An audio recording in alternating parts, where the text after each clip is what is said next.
தமிழ் பிரியர்களுக்கு வணக்கம். நான் அன்பனருண். இலங்கை, மேற்கு வங்காளம், கம்போடியா, சிங்கப்பூர் ஆகிய இடங்கள் முன்னால் சோழ நிலமாக இருந்தது. ஆனால் எப்படி அவர்களால் கம்போடியா வரை சென்று போர் புரிய முயன்றது? வாங்க அதை பற்றி பார்க்கலாம்.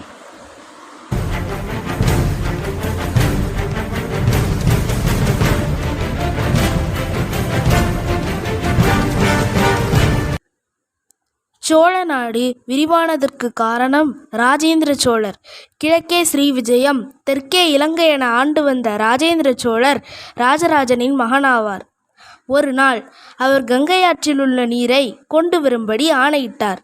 அதன்படி தனது படையினர்கள் கங்கை நீரை கொண்டு வந்து ஒரு ஆற்றை உருவாக்கினார்கள். அதன் பிறகு அவரை சோழ மக்கள் கங்கை கொண்ட சோழன் என அழைத்தனர். பிறகு அவர் கடல் வழியே சென்று Mauritius, reunion, Cambodia, Singapore, Malaysia ஆகிய இடங்களை கட்டி ஆண்டார். ராஜேந்திர சோழனுக்கு ஒரு மகன் உண்டு. அவர் பெயர் ராஜாதிராஜ சோழர். இவர் கிபி 13ஆம் நூற்றாண்டில் காலமானார். இவருக்கு பிறகு குலோத்துங்க சோழர் ஆட்சிக்கு வந்தார். இவர் மதுரை மீனாட்சி அம்மன் கோயிலை சேதப்படுத்தி மண்டபங்களை சாம்பலாக்கினார். இந்த பகை வெறியால் மாறவர்மன் சுந்தரபாண்டியர் சோழ அரண்மனைகளை சேதப்படுத்தி சோழ நாட்டை முற்றிலும் அழித்தார்.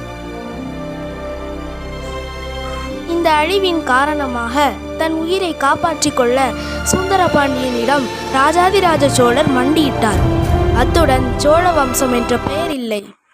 இந்த வீடியோ பிடிச்சா லைக் பண்ணுங்க, மறக்காம சேனலை சப்ஸ்கிரைப் பண்ணுங்க. இது மாதிரி பல வரலாறு செய்திகளோடு அடுத்தடுத்த வீடியோக்களில் சந்திக்கிறேன்.